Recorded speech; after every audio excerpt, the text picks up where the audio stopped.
Hey, what's up, everybody? I'm Eric Waltzman, and I'm going to tell you something that might sound crazy. Most budgets fail because they're too strict, not because you're bad with money. For years, I tried to budget perfectly and failed every single time until I figured out the 5 things that actually make a budget stick. Quick heads up, this is for educational purposes only and not financial advice.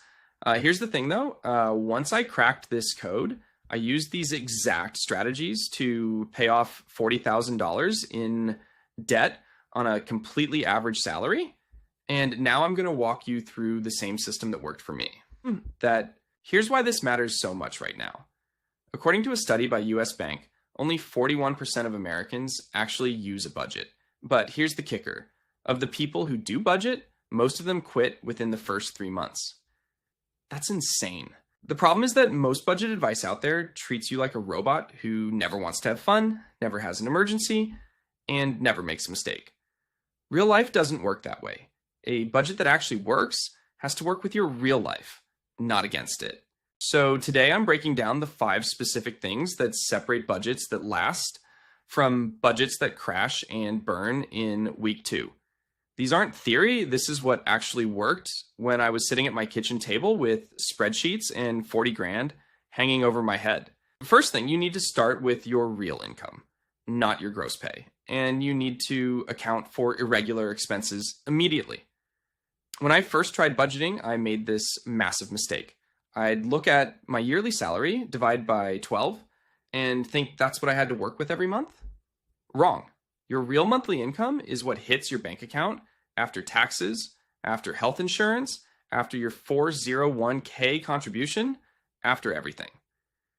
For me, that was about $2,900 take home when I started, even though my gross salary looked way higher on paper. Sit down right now and look at your last 3 paychecks. What actually deposited? That's your real number. Then here's the part nobody talks about, irregular expenses. Car insurance every 6 months, annual subscriptions, holiday gifts, birthday money. That stuff doesn't disappear just because it's not monthly. I take every irregular expense I can think of, add it all up for the year, and divide by 12. For me, that was about $300 a month that I had to set aside. So if $2,900 hit my account, I really had $2,600 for monthly stuff. When you start with the right number, you're not surprised when your car insurance bill shows up and destroys your whole plan. Second, you have to use the 50-30-20 rule as a starting framework, not a rigid law. You've probably heard this before, 50% of your income to needs, 30% to wants, 20% to savings and debt. When I first heard it, I thought it was too simple to work, but here's the truth. It works as a reality check. It's a diagnostic tool. Plug your real numbers in and see where you land. When I did this, my needs were eating up like 70% of my income because of rent and debt payments. That told me something important. It wasn't that I was doing something wrong morally, it was that my math had a problem I needed to solve. I couldn't just guilt myself into spending less on needs. I had to either increase income or decrease fixed costs. For you, maybe your needs are only 40% and your wants are 50%. That's not bad or good, it just tells you where your money is actually going. Use 50-30-20 as the map, then adjust based on your real life.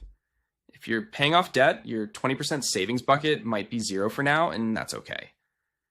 The point is to see your situation clearly, not to shame yourself for not hitting some perfect ideal. Here's something most people don't want to hear. You probably need to earn more, not spend less. According to the Pew Research Center, 60% of Americans say their income barely covers basic expenses. If your needs are over 60% of your take-home, cutting your $3 coffee isn't going to fix it. The math just doesn't work. Back in 2018, I was working my main job and drowning. I picked up freelance work on weekends, made an extra $400 a month, and that was the difference between my budget failing and finally working. It wasn't sexy, but income was my real problem.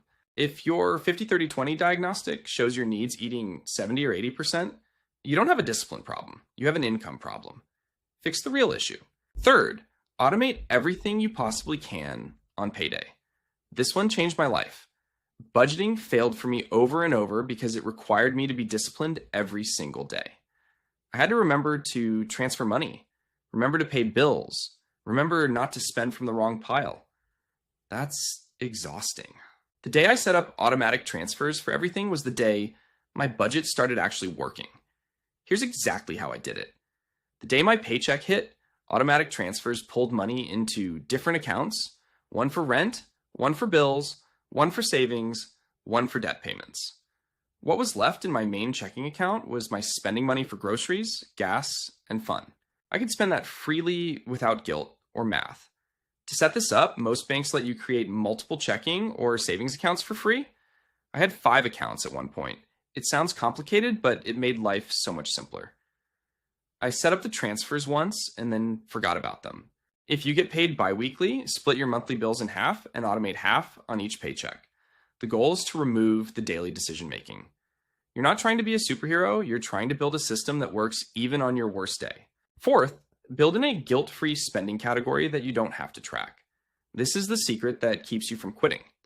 Every budget I tried before included a line item for entertainment or miscellaneous, and then I'd try to track every coffee, every drink with friends, every impulse target run. It was miserable, and I always failed. Here's what works instead. After you automate your needs, savings, and debt payments, whatever's left is your spending money. For me, that was about $400 a month at first. I put that in a separate checking account, and I gave myself full permission to spend it however I wanted without tracking a single dollar. Coffee, movies, takeout, dumb stuff I didn't need, whatever. The only rule was when it's gone, it's gone. This approach works because it satisfies the part of your brain that wants freedom while still protecting your financial goals. You're not being reckless, you're being realistic. The big stuff is handled automatically, and the small stuff doesn't need a spreadsheet. When I gave myself this permission, I actually started spending less because I wasn't rebelling against my own system anymore. Set your number based on what's left after your real priorities, make it reasonable, and then let yourself live. Fifth, review your budget monthly, but only make changes quarterly. Here's where most people either never look at their budget again, or they change it every week and it becomes chaos. You need a middle path. Once a month, I'd spend 15 minutes looking at my accounts. Did my automated system work? Did I run out of spending money too early? Was there money left over? I'd write down what I noticed, but here's the key. I wouldn't change anything yet. I'd wait until I had 3 months of data, then I'd make 1 or 2 small adjustments. Maybe I'd realize I was consistently short on gas money, so I'd move $50 from spending to a gas category. Or maybe I was always leaving savings untouched, so I'd increase my automated savings transfer. Small tweaks based on real patterns.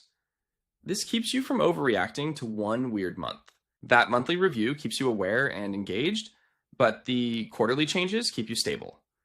Put a recurring appointment in your phone right now for the first Sunday of every month. 15 minutes, just look at the numbers. Then every 3 months, adjust. This rhythm makes budgeting feel manageable instead of all-consuming. So here's the bottom line. A budget that actually works starts with your real income, uses 50-30-20 as a guide, not a rule, automates your priorities, gives you guilt-free spending money, and gets reviewed monthly, but changed quarterly. This isn't about perfection, it's about building a system that's easier to follow than to quit. That's how I paid off $40,000, and that's how you're going to take control of your money too. Here's what I want to know. What's the biggest thing that's made your budgets fail in the past? Drop it in the comments because I read every single one, and your answer might be the next video topic. If this helped you, hit that subscribe button because next week I'm breaking down exactly how to find an extra $300 in your budget without earning more money. Real tactics, no fluff. I'll see you in the next one.